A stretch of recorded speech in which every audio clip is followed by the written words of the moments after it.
ধীরস্থির ভাবে খুজু খুশু সহিত যদি বান্দা ইহতিমামের সাথে যদি নামাজ পড়তে পারে, ওয়াকানা লাহু আলাল্লাহি আহাদুন আইয়াগফির লাহু, আল্লাহ পাকের ওয়াদা এই ব্যক্তিকে আল্লাহ পাক মাফ করে দেবে। সুবহানাল্লাহ।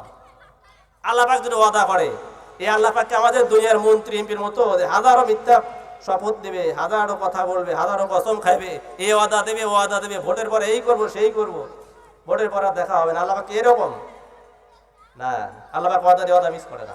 আল্লাহ পাকের ওয়াদা, আল্লাহ পাক তাকে মাফ করেই দেবে। আর ব্যক্তি নামাজ যে পড়বে না, ইহতিমাম যে পড়বে না, ইনশাআ গফারা লাহু ওয়া ইনশাআ আযাবাহু, আল্লাহ পাক ইচ্ছা করলে তাকে মাফও করতে পারে, আবার ইচ্ছা করলে আযাবও দিতে পারে। এখন আমরা কোনটা গ্রহণ করব? যেটা আল্লাহ পাকের ওয়াদা করছে এটাই আমরা নেব, নাকি আমরা ভয়ের ভিতরে থাকবো যে মাফ হয় কি নাই হয়? কিন্তু যদি ইহতিমামের সাথে সুন্দরভাবে রুকু সিজদার মাধ্যমে নামাজ পড়তে পারি, সময় মতো আল্লাহ পাকের ওয়াদা মাফ করেই দেবে। বলেন সুবহানাল্লাহ। এই জন্য আমরা নামাজটাকে ইহতিমামের সাথে পড়বো, গুরুত্ব সহকারে পড়বো, ধৈর্যের সাথে। দুনিয়ার সব কাজ আমাদের ধৈর্য আছে, কিন্তু এই নামাজ আমাদের কোনো ধৈর্য নাই। ধৈর্য আছে নামাজে?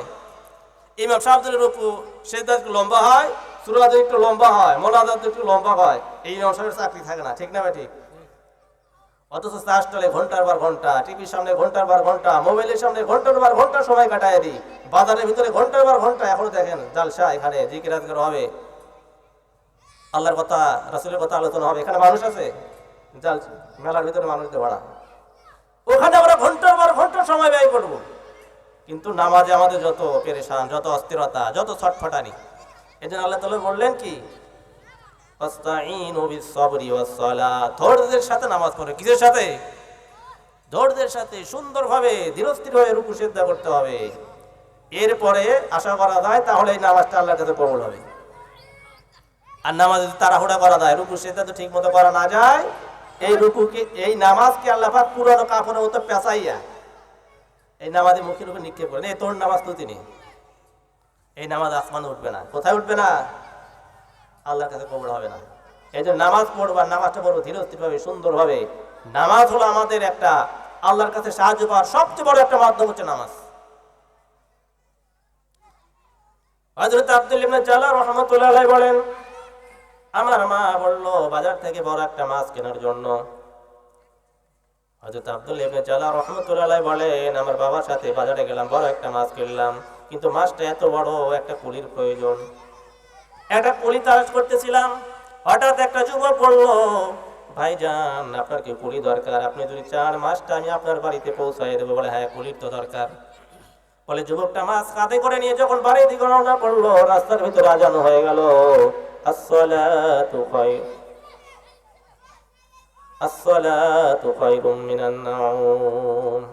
যখন শেষ রাত্রিতে, রাত্রি যখন গভীর হয়, মুয়াজ্জিন আযান দেয়, নামাজের দিকে আসো, ঘুম হইতে নামাজ উত্তম। আমরা কি নামাজ পড়ি না ঘুম পাড়ি?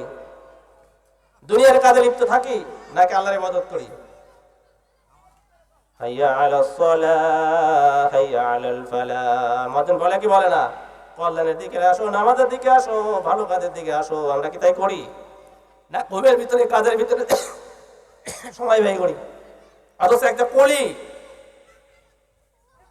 কুলি বেচারার নামাজের কেমন গুরুত্ব দেখেন। যখন মুয়াজ্জিন সাহেব বলছেন যে নামাজের দিকে আসো, কল্যাণের দিকে আসো, তখন এই কুলি কি করছেন যে ভাইজান এই মাছ আর আমি নিতে পারবো না, মুয়াজ্জিন সাহেব আমাকে ডাকতেছে মসজিদের জন্য, আপনি যদি চান তাহলে নামাজ পড়ে এসে মাছটাকে আপনার বাড়িতে পৌঁছাই দেবো, তা না হলে আপনি যা পারেন করেন। মাছটাকে রাইখা এই কুলি বেচারা মসজিদে চলে গেল। বলেন সুবহানাল্লাহ। একটা কুলির ভিতরে নামাজের কত ইহতিমাম, কত গুরুত্ব। হযরত জালাল রাহমাতুল্লাহি আলাইহি বলেন, এই কুলির নামাজের ইহতিমামের গুরুত্ব রেখে আমি বললাম, বাবা একজন কুলির ভিতরে নামাজের এত তাগিদ, এত গুরুত্ব, নামাজের প্রতি এত মহাব্বত, তাহলে আমরাও চলো মসজিদে চলে যাই। মাছটাকে ওইখানে রেখে বাপ বেটা দুইজনই মসজিদে চলে গেল। নামাজ যখন শেষ হয়ে গেল, কুলি সহ ওই আল্লাহর ওলি সহ তিনজন যখন এসে দেখে মাছ যেখানে রেখেছিল ঠিক ওই জায়গায় ওইভাবেই পড়ে আছে। এবার কুলি বেচারা মাছটাকে মাথায় করে নিয়ে আব্দুল্লাহ ইবনে জালাল রাহমাতুল্লাহির বাড়িতে গেলেন। হযরত আব্দুল্লাহ ইবনে জালাল রাহমাতুল্লাহি বলেন, আমার মাকে যখন এই ঘটনা শুনাইলাম, মা বলে, বাবা এই যুবককে আমাদের বাড়িতে দাওয়াত দাও। যুবককে কি করো? দাওয়াত দাও, সেজন্য মেহমানদারি করে খাওয়া দাওয়া করে তার পাশে যায়। আমাদেরকে মেহমান বানাও এই যুবককে, যুবক সাধারণ যুবক না। তো তাকে দাওয়াত দেওয়া হলো, যুবক বললো ভাইজান আমি তো রোজা আছি, বলে তাহলে ইফতার করে তার পাশে যাইবা।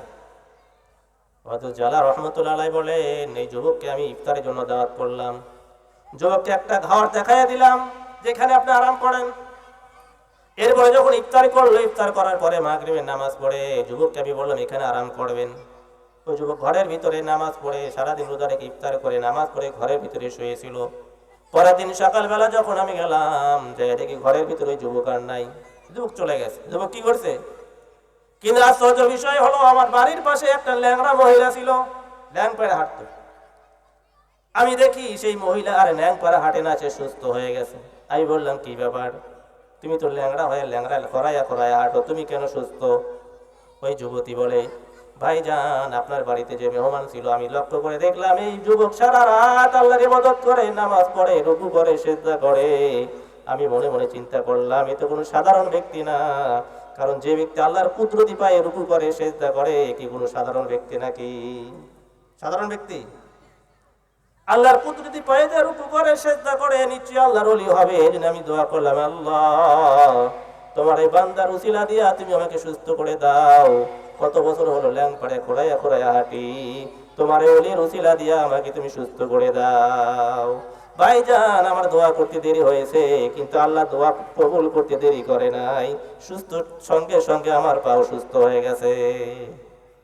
সুবহানাল্লাহ। তাহলে ওলিদের উসিলা দিয়ে দোয়া করলে আল্লাহ দোয়া কবুল করে কি করে না? কিন্তু এই ওলিদের আবার নামাজি হওয়া লাগবে, নামাজি ছাড়া ওলি হওয়া যায় না। হওয়া যায় নাকি? একজন নামাজি ব্যক্তির দোয়া দিয়া উসিলা দিয়ে যখন আল্লাহর কাছে দোয়া করলো, এক ল্যাংড়া মহিলা সুস্থ হয়ে গেল। নামাজি ব্যক্তি আল্লাহর উসিলা দিয়া যদি কেউ আল্লাহর ওলির উসিলা দিয়ে দোয়া করে যদি দোয়া কবুল হয়, তারা স্বয়ং আল্লাহর ওলি হবে। এদের কোনো দুঃখ, কোনো পেরেশান, কোনো অভাব থাকবে কিনা বলেন? কোনো অভাব থাকবে? কোনো পেরেশান থাকবে? কোনো চিন্তা থাকবে? কোনো ভাবনা থাকবে? কোনো ভাবনা নাই এদের। এদের দায়িত্ব গ্রহণ করেন আল্লাহ সুবহানাহু ওয়া তাআলা। আল্লাহ পাক এদের বন্ধু হয়ে যায়, বলেন সুবহানাল্লাহ। এই জন্য আল্লাহ পাকের সাথে আমাদের সম্পর্ক করার জন্য নামাজ হলো সবচেয়ে বড় মাধ্যম। এই জন্য আমার সময় শেষ হয়ে গেছে, কথা আর বাড়াবো না। যতটুকু কথা আলোচনা করছে আল্লাহ পাক আমাকে সহজ না আপনাদের প্রত্যেককেই আমল করার আল্লাহ পাক যেন তৌফিক দান করেন। সকলে আল্লাহুম্মা আমিন। আসসালামু আলাইকুম ওয়া রাহমাতুল্লাহ।